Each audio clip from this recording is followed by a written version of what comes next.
Honorable Minister Sri Rajeev Chandrasekhar, who is going to give an interaction with us and who is going to give a lecture on the topic evolving landscapes of social media in India.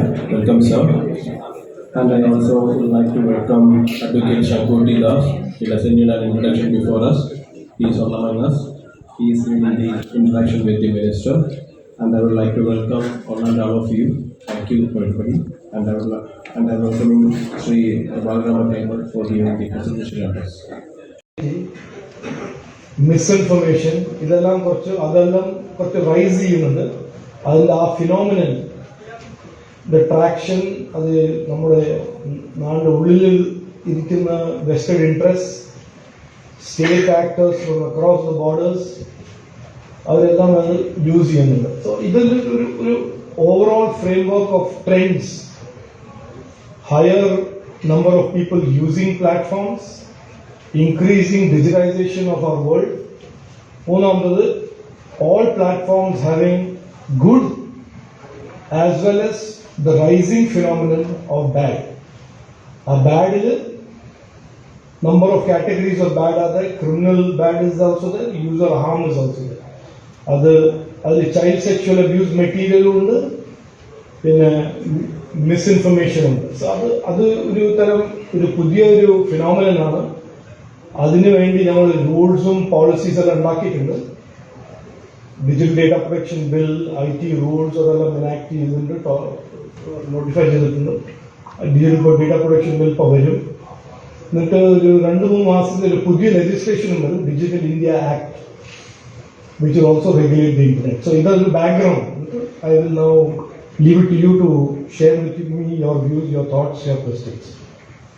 And again, thank you for coming and namaskar.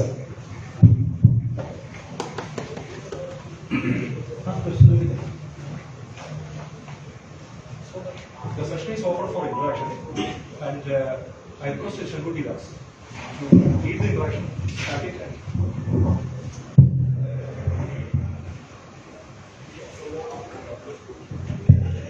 ബഹുമാനപ്പെട്ട അധ്യക്ഷൻ Shri ബൽറാമ timer, ഏറെ ആരാധ്യനായ കേന്ദ്രമന്ത്രി Shri Rajeev Chandrasekhar sir, ഈ ഒരു ചടങ്ങിൽ പങ്കെടുക്കുന്നതിനായിട്ട് ഇവിടെ എത്തിച്ചേർന്നിട്ടുള്ള പ്രിയപ്പെട്ടവർ, ഒരു അവതാരികയുടെ ആവശ്യമില്ലാത്ത, ഒരു പരിചയത്തിൻ്റെ ആവശ്യമില്ലാത്ത ഒരു പ്രമുഖനായ ഏറെക്കാലമായി നമുക്കിടയിൽ വളരെ സജീവമായി ഇടപെട്ടുകൊണ്ടിരിക്കുന്ന ഒരു വ്യക്തിത്വമാണ് ശ്രീ രാജീവ് ചന്ദ്രശേഖറിൻ്റെ.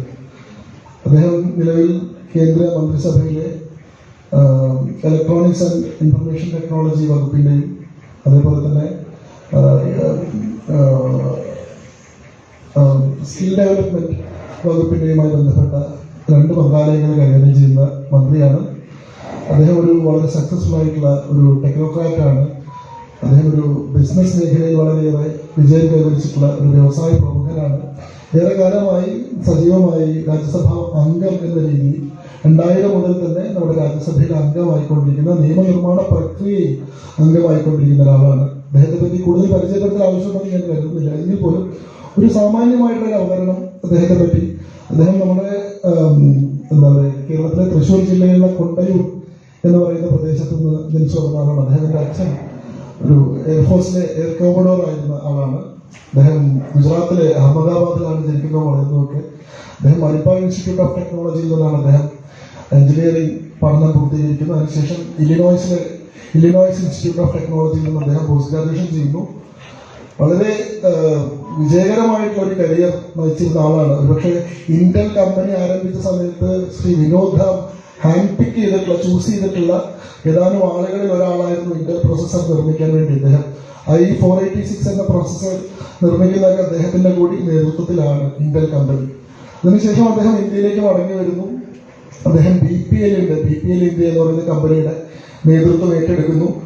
1994 BPL മൊബൈൽ ആദ്യമായിട്ട് പക്ഷേ നമ്മുടെ നാട്ടിൽ മൊബൈൽ ഫോൺ എന്ന് പറയുന്ന ഒരു സങ്കേതം പരിചയപ്പെടുത്തുന്നത് ഇദ്ദേഹത്തിന്റെ നേതൃത്വത്തിലാണ്.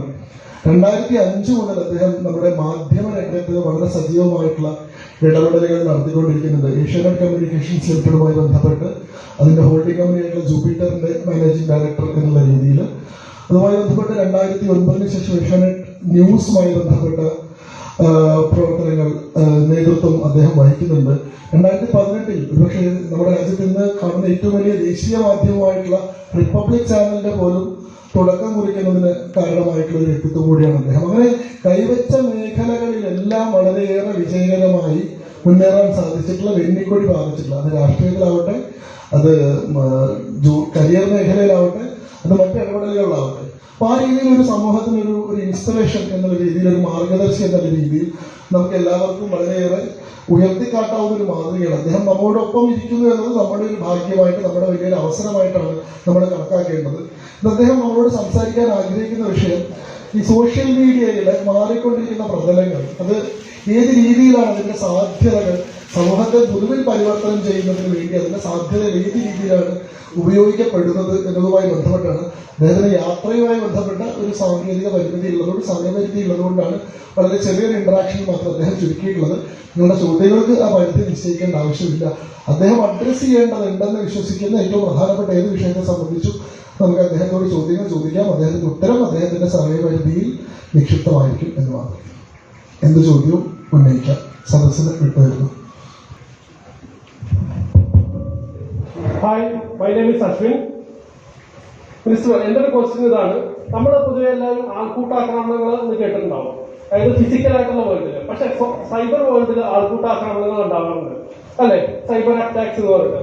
അപ്പൊ അതിനെ കർബ് ചെയ്യാനായിട്ടുള്ള എന്ത് മെഷേഴ്സ് ആണ് as a minister what will you do, especially like when state is involve? സ്റ്റേറ്റിനെ ക്രിട്ടിസൈസ് ചെയ്യുമ്പോൾ ഉണ്ടാവുന്ന സൈബർ അറ്റാക്സ്, അതിന് അങ്ങനെയുള്ള as a responsible social media user എങ്ങനെയാണ് എനിക്ക് സംരക്ഷണം കിട്ടുക? Cyber attacks എന്ന് പറയുമ്പോൾ Cyber attacks, there are two types of cyber attacks. One is cyber security, that is breaches. നമ്മുടെ സിസ്റ്റമിനെ ബ്രീച്ച് ചെയ്ത് cross border state actor in state entities നമ്മുടെ സിസ്റ്റമിനെ breach ചെയ്ത് നമ്മുടെ ഡേറ്റ, നമ്മുടെ സീക്രറ്റ്സ് അതില്ല. അതൊന്ന്. സെക്കൻഡ് ഇസ് ഒരു conspiratorial collaborative attack, collaborative tool kit ആണോ, ഒരു നെറേറ്റീവ് സെറ്റ് ചെയ്യാനോ, ഒരു നെറേറ്റീവിനെ ഡെമോളിഷ് ചെയ്യാനോ, ഒരു collaborative attack which is in the category of user harm. അതിൽ doxing, gaslighting, trolling, bullying, അതെല്ലാം ഒരു കാറ്റഗറി. ഈ ഇന്നത്തെ ഒരു ലീഗൽ ഫ്രെയിംവർക്കിൽ IT ആക്ട് ആണല്ലോ ലോ, പിന്നെ IPC ആണ് ക്രിമിനൽ ലോ. ക്രിമിനൽ ലോയിൽ ഈ cyber security is not, there is enough provision in criminal law and there is enough provision in IT Act to deal with cyber security per se. But ഇതിൽ ഒരു unique phenomenon between real world and cyber spaces, ഒരു cyber crime victim ഒരു jurisdiction, perpetrator is in second jurisdiction and the crime is maybe in a third jurisdiction. അത് രണ്ട് country ആവുമ്പോൾ അതൊരു complexity. നമ്മുടെ even within India, because law and order is a state subject, ഇത് criminal ബീഹാറിലാണ്, victim കേരളയിലാണ്, crime ബാംഗ്ലൂരിലാണെങ്കിൽ 3 police jurisdictions have to cooperate. അതൊരു സിമ്പിൾ ഇഷ്യൂ അല്ല, ബിക്കോസ് ചില സ്റ്റേറ്റ്സിലെല്ലാം സൈബർ പോലീസിംഗിന്റെ അഡ്വാൻസ്മെന്റ് ജാസ്തിയാണ്, ചില സ്റ്റേറ്റ്സിലെല്ലാം ദേ ഡോണ്ട് കെയർ അബൌട്ട്. അപ്പോൾ it is a unique challenge. അത് അങ്ങനെ ഒരു സിമ്പിൾ ആൻസർ എനിക്ക് തരാൻ പറ്റില്ല. It is a issue of different states managing differently. And as far as 2 international jurisdiction R concern, അത് ഈ G20 ഇന്ത്യന്റെ പ്രസിഡൻസിയിൽ ഒരു ഗ്ലോബൽ പ്രോട്ടോകോൾ ഡെവലപ്പ് ചെയ്യണമെന്ന് ഒരു കൺസെൻസസ് ബിൽഡ് ചെയ്യുന്നത്.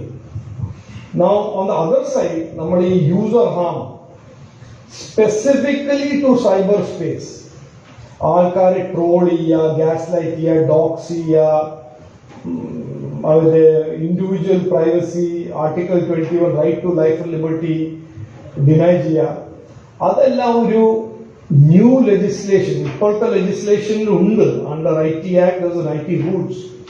ഇപ്പോൾ റീസെന്റ് മാർച്ച് 2023 നോട്ടിഫൈ ചെയ്ത IT റൂൾസ് ഇതെല്ലാം ഉണ്ട്.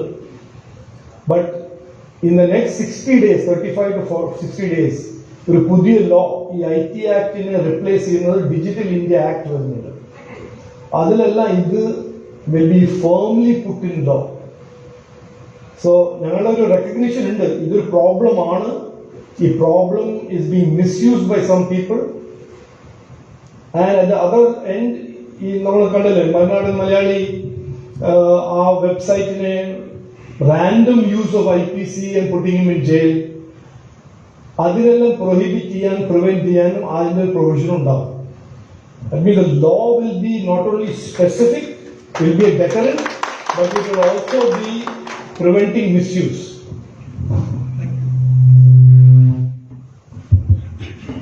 നമസ്തേ, എൻ്റെ പേര് കെവിൻ പീറ്റർ. കാസ എന്ന് പറയുന്ന ഒരു ക്രിസ്ത്യൻ ഓർഗനൈസേഷന്റെ പ്രതിനിധിയാണ്. മിനിസ്റ്റർ നേരത്തെ ഇവിടെ സൂചിപ്പിച്ചു മാധ്യമ സ്വാതന്ത്ര്യത്തെക്കുറിച്ച്, പക്ഷെ ഇവിടെ കേരളത്തിൽ കേന്ദ്ര സർക്കാരിന്റെ പദ്ധതികൾ അല്ലെങ്കിൽ കേന്ദ്ര സർക്കാരിന് വേണ്ടി ഫൈറ്റ് ചെയ്യുന്നതും ആ നിലനിർത്തുന്നതും വേണമെങ്കിൽ സോഷ്യൽ മീഡിയ ആണെന്ന് പറയും. പക്ഷെ ഇവിടെ കൂണ് പോലെ മുളച്ചു പോകുന്ന കുറെ യൂട്യൂബ് ചാനലുകളുണ്ട്. അവർക്ക് യാതൊരുവിധ നിയന്ത്രണമില്ല. അവർക്ക് കേന്ദ്ര സർക്കാരിന്റെ പദ്ധതികൾ അല്ലെങ്കിൽ താങ്കൾ ഇപ്പോൾ ഇവിടെ പറയുന്ന കാര്യവും ഏത് രീതിയിൽ വേണമെങ്കിലും വളച്ചൊടിച്ച് അവർക്ക് വാർത്തയാക്കും. അവരുടെ നിയന്ത്രണം ആകെ എന്ന് പറയുന്നത് യൂട്യൂബ് എന്ന് പറയുന്ന ഒരു കമ്പനി മാത്രമായിട്ടാണ്. ആ കമ്പനിയാണ് നിശ്ചയിക്കുന്നത് ഏത് തരത്തിലുള്ള വയലേഷനാണ് വേണ്ടത്. പക്ഷെ നമ്മുടെ സർക്കാരിന് യാതൊരു നിയന്ത്രണമില്ല. അപ്പോൾ ന്യൂസ് ചാനലുകൾ എന്ന് പറഞ്ഞു തുടങ്ങുന്ന ഒരു പ്രത്യേക വിഷയം ഉണ്ടാകുമ്പോൾ കുറേയധികം ന്യൂസ് ചാനലുകൾ വരുന്നു. അവർ രീതിയിൽ അവരതിനെ വളച്ചൊടിക്കുന്നു. അപ്പൊ ഇതിനെ നിയന്ത്രിക്കാനായിട്ട് ന്യൂസ് ചാനൽ എന്ന് പറയുന്ന ഏത് ലാംഗ്വേജിൽ ഏത് സ്റ്റേറ്റിൽ തുടങ്ങിയാലും അതിനൊരു നിയന്ത്രണത്തിന്റെ ഒരു അതോറിറ്റിയുടെ കീഴിൽ അതിനെ രജിസ്റ്റർ ചെയ്ത് അതിന് മാനദണ്ഡങ്ങൾ പെടും. അതുപോലെ തന്നെ നമ്മുടെ രാജ്യത്ത് യൂട്യൂബ് എല്ലാം തീരുമാനിക്കേണ്ടത് എങ്ങനെ നമ്മൾ ഏത് വാക്കാണ് വയലേഷൻ ഉണ്ടാക്കുന്നത്, ഏതാണ് അലൗഡ് എന്ന് അവരല്ല തീരുമാനിക്കേണ്ടത്, നമ്മുടെ കൺട്രിയാണ്. അപ്പൊ അതിനൊരു നിയമം ഉണ്ടാക്കണം, അല്ലെങ്കിൽ അതിന് കീഴിൽ കൊണ്ടുവരണമെന്നാണ് പറയാനുള്ളത്. Well said. ഒരു ഓൾട്ടർനേറ്റ് ജോബ് എന്തെങ്കിലും വേണമെങ്കിൽ എന്റെ മിനിസ്ട്രിയിൽ as a spokesperson I'm offering you a position immediately. Absolutely well said. ഇപ്പോ റീസെന്റ് ജാക്ക് ഡോർസിന്റെ ഒരു സ്റ്റേറ്റ്മെന്റ് ഉണ്ടായിരുന്നില്ലേ, ട്വിറ്റർ ഇതാണ് തേങ്ങ വാങ്ങാൻ ഇന്ത്യയിൽ we were putting them in jail. ഇതെല്ലാം ഇതിന്റെ ബാക്ക്ഗ്രൗണ്ട് ഇസ് 2008 UPA ഗവൺമെന്റ് ടൈമിൽ ഈ IT ആക്ടിൽ they put one amendment called Section 79. ആ സെക്ഷൻ 79 ഈ വലിയ വലിയ പ്ലാറ്റ്ഫോംസ് എല്ലാം ഒരു ഇമ്മ്യൂണിറ്റിയാണ്. യു ആർ എൻ അഡ്വക്കേറ്റ് അല്ലേ? അല്ല, അഡ്വക്കേറ്റ്. അപ്പോ അഡ്വക്കേറ്റ് ഇവിടെ ഇരിക്കുന്നുണ്ട്. സോ ഇതിലാണ് ആ ഇമ്മ്യൂണിറ്റിന്റെ കാരണം ഇവരെല്ലാം വിചാരിച്ചത് നമുക്കൊരു അക്കൗണ്ടബിലിറ്റി ഇല്ല, എന്ത് വേണമെങ്കിലും കോണ്ടന്റ് അവിടെ ഹോസ്റ്റ് ചെയ്യുക, എന്ത് വേണമെങ്കിലും ആ കോണ്ടന്റ് എടുക്കുക, because we are immune from prosecution under section 79. അതൊരു ഫ്രീ പാസ് ആയിട്ട് കൊടുത്തത് 2008. സോ അവരുടെ മൈൻഡിൽ നാച്ചുറലി ഒരു ബിലീഫ് ഉണ്ടായിരുന്നു that we have no need to comply with any law in India because anyway we are immune from prosecution. If I'm immune from prosecution, why should I follow the law? അതാണ് അവരുടെ thinking. അതുകൊണ്ട് Twitter for example, YouTube is another very good example, believes that അവരാണ് ഈ ട്രൂത്തിന്റെ arbiter. What is illegal, what is legal അവർ decide ചെയ്യും. What is harmful, not harmful അവർ decide ചെയ്യും. What is harmful, what is criminal, after May 2021 our government decided enough is enough, because what was happening is problem created in the platform ഞങ്ങൾ immune ആണ്. So citizen will come to the government, ഞങ്ങളെ protect ചെയ്യൂ, ഞങ്ങളെ രക്ഷിക്കൂ. So government was being dragged into every dispute between the platform and citizen. അതുവേണ്ടി May 2021, പിന്നെ അതിന്റെ ഒരു successor October 2022, and the latest one in March 23, we have notified what is called intermediary guidelines. അതിൽ Rule 31B was a rule that specifies what platforms have to do to be eligible for that safe harbor. അതിൽ 11 sections ഉണ്ട്. 11 sections which are prohibited from platforms from carrying child sexual abuse material, pornographic material that abuses personal privacy, religious incitement content, misinformation and patently false information. അങ്ങനെ ഒരു 11 categories. അപ്പൊ ഇന്ന് ഒരു platform, അത് YouTube ആണോ അവര് ആരെങ്കിലും ആ കോണ്ടന്റ് ക്യാച്ച് ചെയ്ത of that section and the process of carrying it after being attention has gone to that or grievances, then they can be directly sued the consumer or the citizen who is given a safe power in the provision false. Our accountability we have brought for the first time. For example, YouTube, if there are channels that are doing misinformation, they don't take it down. You can go to something called gac.gov.in, a digital platform, grievance appellate committee. ഒരു 5 minute reporting ചെയ്തിട്ടുണ്ടോ അത് immediately will go to gac.gov.in. Digital ആരാണ് ഒന്നും അറിയേണ്ട ആവശ്യമില്ല. On the platform it will get decided if it is right or wrong and a direction will be sent to the YouTube platform. ഇത് I encourage you, എല്ലാവരും ഇത് use ചെയ്യൂ.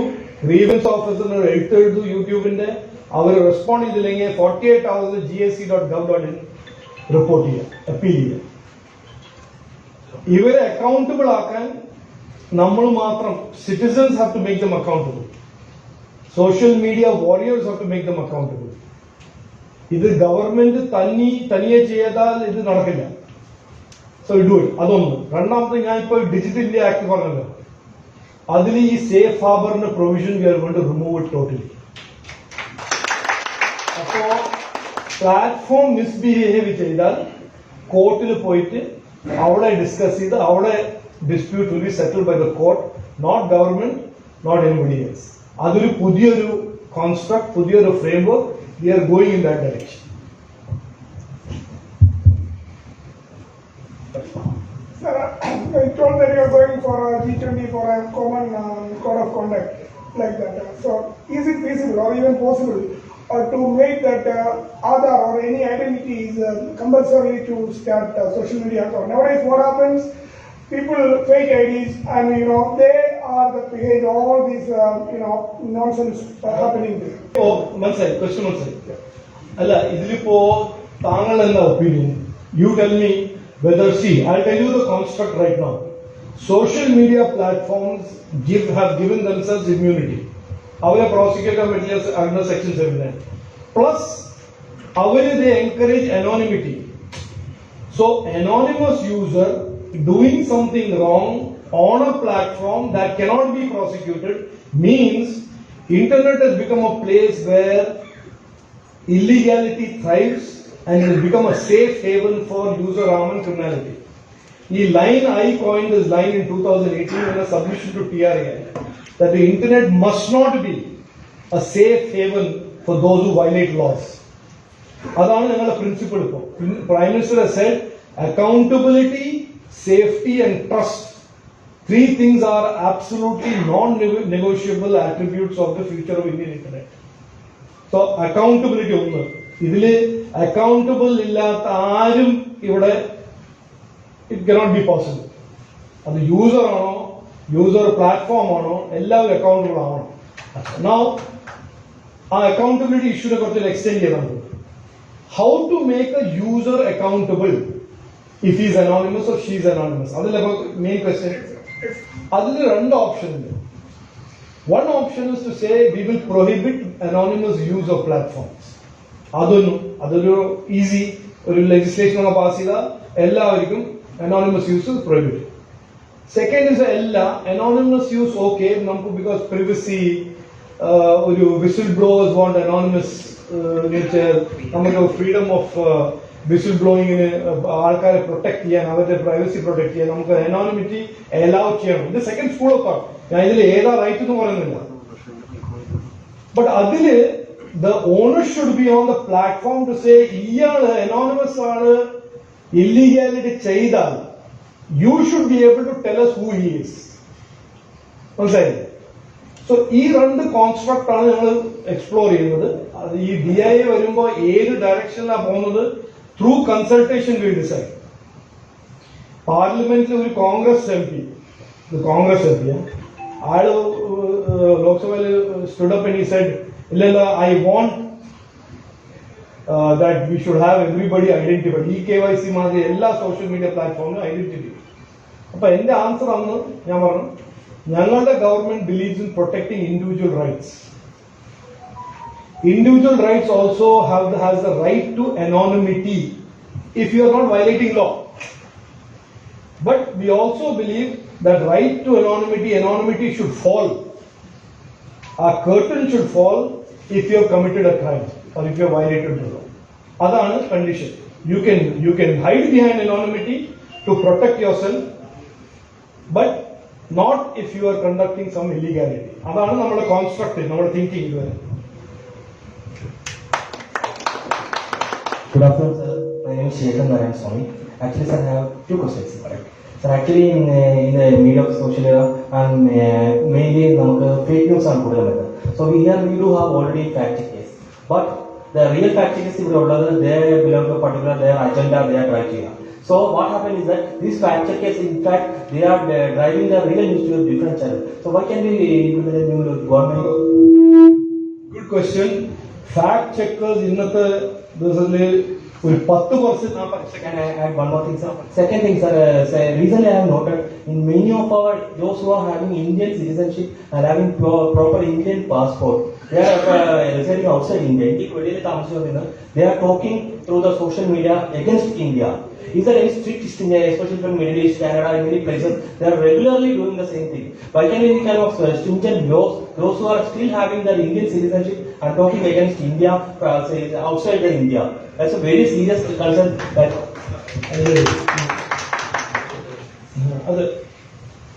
first point is this issue of fact checkers. Actually, ipo internet fact checker India 10% മാത്രമേ real fact checkers. ബാക്കി എല്ലാവരും they are actually amplifiers of fake information by calling it correct. Yeah, ആ പേര് ഞാൻ അറിയുന്നില്ല, that you decide. So we are basically making sure, we are going to make sure that ഈ fact checking ഇങ്ങനെ free for all ആവുന്നില്ല. ആരാണ് fact checker, അതിന് എന്ത് ക്വാളിഫിക്കേഷൻ വേണം, എന്ത് accountability ഉണ്ടാവണം. So that will be coming in this new legislation, and fact checking will be certainly very, very carefully monitored and organized to prevent from misuse. Control not for the narrative, but to prevent its misuse. Misinformation, if fake news is our IT rules, other fake news, misinformation or patently false information is one of the biggest threats to safety and trust on the internet. In the misinformation, ഞങ്ങൾ ചെയ്ത സ്റ്റഡീസിലെല്ലാം ഒരു നോണ പറഞ്ഞാൽ അത് ചെയ്യുന്നു, but എല്ലാം fake and inciting violence against government of India. So we are cracking down heavily through rules, through laws, without infringing on freedom of speech.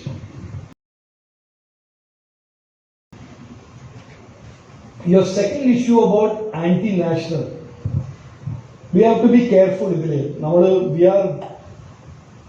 We are, especially I am speaking for my government and my party. We are a government and we are a leader, Prime Minister Narendra Modi ji, who is deeply committed to fundamental rights of every Indian. Article 19 guarantees the freedom of free expression. Terry is not illegal. Rajeev Chandrasekhar is a stupid IT minister, somebody says, I cannot, I'll say, okay, that is your point of view. Pinarayi Vijayan is a paragon of libertarian values, freedom of speech, accepting that he throws people into jail occasionally. That's an opinion. India is a third-rate country that does not do well, and I am from Pakistan, or I think Pakistan is the greatest country in the world. Sure, that is your opinion. It betrays your ignorance. There is a statement in a quote about the internet which I will share with you, and therefore we should never respond too much to people who try and provoke. The internet is a medium that makes the village idiot also appear to be a pretender to be a Nobel Prize winner. Recently, semiconductor policy announced അമേരിക്കയിൽ ഒരു വലിയ company micron വന്ന് ഇവിടെ semi conductor plant invest ചെയ്യാൻ അവർ proposal തരുന്നു, ഞങ്ങൾ support ചെയ്യുന്നു, ഞങ്ങൾ അപ്രൂവ് ചെയ്യുന്നു. എന്നിട്ട് TMC എന്നൊരു പാർട്ടി എന്നൊരു സോഷ്യൽ മീഡിയ പയ്യെ എഴുതാം, it is only N assembly and testing plant. അയാൾ വിചാരിക്കുന്ന ഒരു പാക്കറ്റാണ്, അതിലൊരു ആപ്പിളോ എന്നോട്ടിട്ട് പാക്ക് ചെയ്ത് കൊടുക്കുക. It is only N assembly and testing plant. So ignorance is not violating any law. ഞാൻ പറഞ്ഞ മാതിരി I always say right to free speech. Our constitution is so beautiful that if you are determined to show your foolishness, അതിനൊരു fundamental right ഉണ്ട്. ഞാൻ ഒരു ഫൂളാണ് പറയാൻ, repeatedly പറയാൻ, അതിനൊരു ഫണ്ടമെന്റൽ റൈറ്റ് ആണ്. സോ അതിനെ അങ്ങനെ റെസ്പോണ്ട് ചെയ്യുന്ന ആവശ്യമില്ല. But somebody says something patently false to incite a particular community, പുറത്ത് ഇരുന്ന് ചെയ്യുന്നു, അതൊരു ക്രൈമാണ്, അതൊരു വൈലേഷനല്ല. അത് under IPC, under citizenship act, under sedition act, many ways of prosecuting that people. അയാൾ ദുബായിൽ നിന്നിട്ടോ ലണ്ടനിൽ നിന്നിട്ട് he is saying no, Narendra Modi ji is not good, Rajeev Chandrasekhar is a fool, BJP is a third-rate party, or Congress is the best party and the protector of democracy. Rahul Gandhi should be given a Nobel Prize in physics. That we cannot stop them. അതിലൊരു law ഉണ്ടാവാനും പാടില്ല, അത് ഉണ്ടാവില്ല. Sir, you were talking about the Digital India Act that is coming up, and I can already sense the kind of pushback that we will get in our state, where they will say that whenever the center tries to do something, they find the negatives of it. So they will say that the freedom of expression is being curtailed and things like that. So since we are all in this group trying to build the narrative, what are your thoughts on how we can do that, effectively counter that? Look, safety and trust on the internet is as important a right for our citizens. അത് ഞാൻ പറഞ്ഞാൽ എന്താ, why it is important. ഇന്നത്തെ internet ഞാൻ പറഞ്ഞ അത് 85 കോടി ആൾക്കാർ ഇന്റർനെറ്റ് യൂസ് ചെയ്യുന്നുണ്ട്. ആരത് യൂസ് ചെയ്യുന്നത്? Old people, young people, students, സ്ത്രീകൾ, men, digitally literate, digitally very illiterate. People are using it for the daily livelihood. People are using it for the subsidies. People are using it for the benefits from government. അപ്പോ ഇവർക്കെല്ലാം internet ഒരു ഭയങ്കര trusted space ആവണം, safe space ആവണം. Just like താങ്കൾ if you are living in a community, ഒരു village, ഒരു town, അവിടെ നമുക്ക് ലോ ആൻഡ് ഓർഡറിന്റെ ഒരു അഷ്വറൻസ് വേണ്ട. അപ്പൊ ഇന്റർനെറ്റിലും സേഫ്റ്റി ആൻഡ് ട്രസ്റ്റിന്റെ assurance the government is mandated to give. It is our obligation, it's our duty, എല്ലാവരുടെയും ഡ്യൂട്ടി. അത് വിട്ടിട്ട് ഒരു ഫ്രീഡം ഓഫ് എക്സ്പ്രഷന്റെ നറേറ്റീവ് ക്രിയേറ്റ് ചെയ്തിട്ട് to compromise this, that is not acceptable. Number 1. Number 2, freedom of speech and expression in India is a fundamental right, not an absolute right. Shri Jawaharlal Nehru amended Article 19 and created restrictions on free speech. You cannot say things that will incite. You cannot say things that will be against national security. You cannot say things that will cause law and order. You cannot say things against friendly nations. There is in the constitution, this is a constitutional provision that is not an absolute right. If some Marxist decides, descendant of Comrade Stalin and Comrade Mao and Comrade Karl Marx decides that they are the paragon of free speech, then I can't help delusion. Other belief. We should just get Manoranj Malayali's journalists to give their views on that. Or you should get Asianet News journalists to comment on that. So they will do it not because they believe in free speech, but they will do it because they don't want us to progress. They don't want us to do the internet in an orderly manner. That the internet toxic is our goal. Toxicity creation. So ഒരു pushback ചെയ്യണം. That free speech, right to free speech is not the same as right to misinformation. Our equality, our equation is false.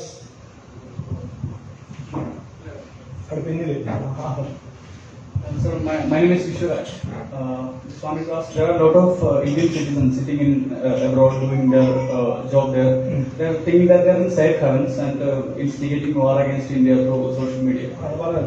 Yeah, and maybe it is the Malayalis who is doing that for the Popular Front of India or something like that, or Khalistan is doing against the country's system. They are doing it against the government, the judiciary, religious system, anything like that. So, are they actually safe sitting abroad and do anything whatever they want? They are not coming to India. ഇല്ല അങ്ങനെ നമുക്ക് first of all Indian ലോയിൽ അവർ എന്ത് violate ചെയ്യുന്ന ഞാൻ പറയാം. അവര് തെറി പറയുകയാണെങ്കിൽ that is not a violation of Indian law. But if they are doing something like I said under the rules of the IPC which is violated, we can certainly prosecute it. Let me finish and you can respond. Second, each jurisdiction, now for example in UAE and Middle East, ഇവരെല്ലാം വിചാരിക്കുന്നത് അവിടെ ഒരു law ഒന്നുമില്ല എന്നാണ്. That place cannot be used for creating enmity, fomenting unrest for any other country. There are strong laws there. UK, USA കുറച്ചൊരു they have a little bit more relaxed view on free speech with the First Amendment. But all other countries have local laws as well.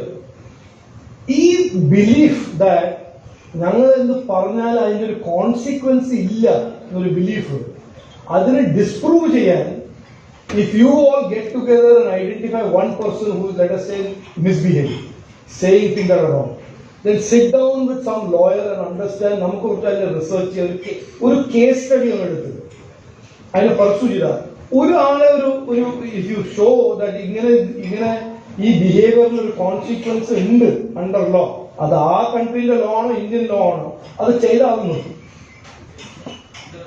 Similar cases ഒന്നല്ല, ഒരുപാട് issues I have informed many of these people are, you know, we have informed Home Ministry, we have informed Information. Home മിനിസ്ട്രിയിലൊന്നും inform ചെയ്തത് We have informed UAE Ministry. I'll explain to you. I'll tell you, no, I'm not saying don't do it. My suggestion is something else. Let us be also clever. We are also smart. Our culture is also good. നമ്മൾ ഒന്നോ രണ്ടോ case അങ്ങ് എടുക്കുക. ഇത് എല്ലാവരും ചെറിയ group ഇരുന്ന് ആ രണ്ട് കേസിൽ ഫോക്കസ് ചെയ്യാം. And we put all our legal might and legal acumen against that case. എന്നിട്ട് അത് പ്രൂവ് ചെയ്യാം. I'll give you an example. ഈ കർണാടക ഇലക്ഷൻ കഴിഞ്ഞിട്ട് എന്നെ പറ്റി somebody puts a post out. ഞാനൊരു ബുച്ചറിന്റെ ഡ്രസ്സില് എന്റെ ഫേസ് ഫോട്ടോഷോപ്പ് ചെയ്തിട്ട് ഒരു ന്യൂസ് പേപ്പറിന്റെ ഫേക്ക് വാട്ടർമാർക്ക് ഇട്ടിട്ട് Rajeev Chandrasekhar runs a beef export business. ഞാനത് ഒരു 7 days ago I saw it and I said I should leave it. ഒരു 2 ദിവസം മുമ്പ് എനിക്കൊരു ഫോൺ കോൾ, അതും മംഗലാപുരത്തിന്, ഫ്രം എ ഫ്രണ്ട്. അങ്ങനെയാണോ നിങ്ങളിപ്പോ ഭയങ്കര ഇവിടെ ചർച്ചയാണല്ലോ ബാംഗ്ലൂർ, നിങ്ങൾ ബീഫ് എക്സ്പോർട്ട് എങ്ങനെ ചെയ്യുന്നത് BJP ഇരുന്നിട്ട്? Realize that it has gone viral. I had made a mistake of ignoring it. Immediately, as per the IT Act and IT rules, not because I'm a minister, simply following the procedure, escalated to Meta, Facebook. 24 hours later, but same 24 hours filed a criminal case with sections, etc. That's all. Yesterday was basically saying Shashtang Namaskaram, the mistake is going. So like that, you have to catch these 2-3 cases, not get agitated, not get just desham, look, anti-national. 2-3 anti-national പിടിച്ച് isolate ചെയ്ത് we find out the legal cause and the law does provide for it. ഇവരെല്ലാം വിചാരിക്കുന്നത് നമ്മളിത് ചെയ്ത consequence ഇല്ല, അതൊരു fraud assumption ആണ്. അത് we have to prove that it is a fraud assumption. ഒന്നോ രണ്ട് കേസിൽ ചെയ്താണോ?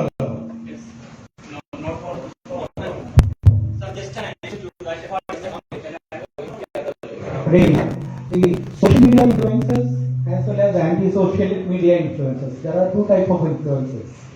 The problem with most of the anti-social media influencers, they are getting huge revenue which is not tracked properly. Is there any system that we can track it up, because recently we have seen 2 people have been caught, and ultimately there are so many people who are taking a lot of revenue on board with as well as national in India. I think we are our department of recently, you know, we are on the top. Yes, yes, please.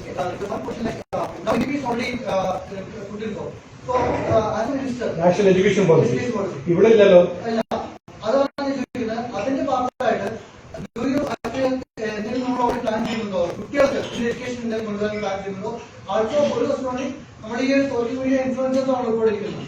ഞങ്ങളിൽ എന്താണ് as a minister your expect? അല്ല നോക്കൂ, national education policy to deny students national education policy is the biggest crime you are doing against children. അത് ഈ government ആണ് ഒന്ന് ചെയ്യുന്നത്, പിന്നെ വെസ്റ്റ് ബംഗാൾ ഗവൺമെന്റ് ചെയ്യുന്നുണ്ട്. Because Y is it A crime? ഞാൻ I tell you one thing, 2 or 3 data points that you will find shocking. 2014 prime minister Narendra Modi ji prime minister ആവുമ്പോൾ ഇന്ത്യയിൽ 42 കോടി ജനങ്ങളായിരുന്നു work ഫോഴ്സിൽ. 420 million, 42 crores for India workforce. അതില് 31 crore Indians had no skills. 65 Kollam independence കഴിഞ്ഞിട്ട് അതായിരുന്നു നമ്മുടെ legacy. 3 out of every 4 Indians in the workforce was working without skills or education. ഇതായിരുന്നു നമ്മുടെ situation. അതൊന്ന്. രണ്ടാമത്തത്, എല്ലാ കൊല്ലം 1.9 crores were joining the workforce without skills. അതെന്തോ എങ്ങനെ? ബിക്കോസ് സ്കൂളിൽ നിന്ന് ഡ്രോപ്പ് ഔട്ട് ആവുമ്പോൾ സ്കിൽസ് ഒന്നും ഇല്ലാണ്ടാണ് ഡ്രോപ്പ് ഔട്ട് ആവുന്നത്. നാഷണൽ എഡ്യൂക്കേഷൻ പോളിസിന്റെ മെയിൻ ഫീച്ചർ എന്താണ്? Main feature is 6th standard തൊട്ട് കുട്ടികൾക്ക് എല്ലാവർക്കും സ്കില്ലിംഗ് പഠിക്കണം. അത് പാർട്ട് ഓഫ് ദ കരിക്കുലം ആണ്. So that nobody leave school. അത് 8th സ്റ്റാൻഡേർഡിൽ സ്കൂൾ വിട്ടാലും 10th സ്റ്റാൻഡേർഡ് സ്കൂൾ വിട്ടാലും 12th സ്റ്റാൻഡേർഡ് സ്കൂൾ വിട്ടാലും സ്കിൽ ഇല്ലാണ്ട് സ്കൂൾ വിടില്ല. അത് ചെയ്തില്ലെങ്കിൽ ഒരു മുഴുവൻ ജനറേഷൻ ഓഫ് കുട്ടികൾ are going to be disadvantage versus the other generation of children who are going to be advantage. നമ്മളൊരു ഹാവ്സ് ആൻഡ് ഹാവ് നോട്ട്സ് സ്കില്ലിംഗിൽ ക്രിയേറ്റ് ചെയ്യാണ് by not implementing national education policy. അപ്പോ ഇതിനെപ്പറ്റി advocacy, national education policy saffron agenda, national education policy തേങ്ങ മാങ്ങ. National education policy is empowering young Indians. അവർക്ക് skilling from 6th standard, അവർക്ക് മാതൃഭാഷ നമ്മുടെ റീജിയണൽ ലാംഗ്വേജ് പഠിക്കാനൊരു എബിലിറ്റി, അവർക്ക് engineering they can do in multiple languages, they can do medicine in local language and English. ഇതാണ് national education പോളിസിന്റെ feature. So if you are an influencer, you are educationist, you are students following you. ഞാൻ എല്ലാവരും പറഞ്ഞത് എന്താ പറയുക, ഞാൻ ഇപ്പൊ സ്കൂളിൽ പോകുന്നുണ്ടല്ലോ, സ്കൂളിൽ പ്രിൻസിപ്പൾ പറയുമോ ഞങ്ങളുടെ സ്കൂളിൽ NEP അപ്ലൈഡ് എല്ലാവർക്കും ഞങ്ങളുടെ സ്റ്റേറ്റ് ബോർഡാണ്, നമ്മളിപ്പോ CBSE അപ്ലൈ ചെയ്യൂ, you become A CBSE school, അത് ബെസ്റ്റ്. CBSE NEP ഉണ്ട്. ബിക്കോസ് ഇപ്പോ ഒരു ട്രെൻഡ് തുടങ്ങിയിട്ടുണ്ട്. പേരൻസ് ആർ സെയിങ് ഞങ്ങൾക്ക് കുട്ടികളെ സ്റ്റേറ്റ് ബോർഡിൽ നിന്ന് മാറ്റി CBSE ആക്കണം. എന്തിന്? NEP. സോ ഇതാണ് മെയിൻ ഫീച്ചർ. നമ്മൾ റീജിയണൽ നമ്മുടെ മദർ ടങ്ങിലെ എഡ്യൂക്കേഷൻ പെർസ്യൂ ചെയ്യാനുള്ള ഓപ്ഷൻ. സെക്കൻഡ് ഇസ് സ്കൂളിന്റെ കരിക്കുലമില് സ്കില്ലിംഗ് ആൻഡ് സ്പോർട്സ് ഉണ്ടാവും.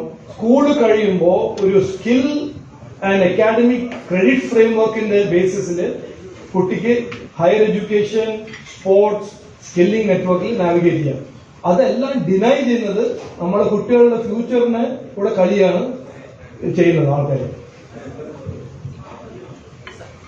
Last question. Sir, I just adding what sir you have already talked with the Vishwa sir. Actually, the thing is that there are some people who already talking against India. Similarly, vice versa, reverse thing happening. Those who are talking in supporting of the government or towards India, they are particularly targeting other countries. അവരെ target ചെയ്യാൻ. ഇന്നലെ ഞാൻ കണ്ടല്ലോ ഒരു district judge ആയ ഒരു ജേർണലിസ്റ്റിനെ പിടിച്ച് വേണ്ടാത്ത പോസ്റ്റ് ഇട്ട് അവര് കണ്ടില്ലേ ഹൗ പീപ്പിൾ ഹാവ് റെസ്പോണ്ടഡ്. അപ്പോ നമ്മളും അങ്ങനെ ഒരു കോഓപ്പറേറ്റീവ് അവരുടെ ഒരു കമ്മ്യൂണിക്കേഷൻ സ്റ്റാർട്ട് ചെയ്യുന്നത് നമ്മൾ ചെയ്യണം. അവരുടെ ജോലി തന്നെ നഷ്ടപ്പെടുന്ന അവസ്ഥ വരുന്നത് ഔട്ട്സൈഡ് ഇന്ത്യ വർക്ക്. അതെല്ലാം in the law it is going to be prohibited now. Gaslighting, doxing and all. If you reveal private details of somebody online without his or her consent, it is going to become illegal. Thank you, sir.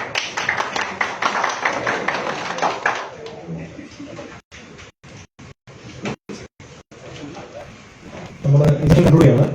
So ഈ institute നമ്മുടെ സ്നേഹത്തിന്റെയും നന്ദിയുടെ സൂചകമായിട്ട് ഒരു memento കൊടുക്കാൻ ശങ്കുടി ദാസിനെ ക്ഷണിക്കുന്നു.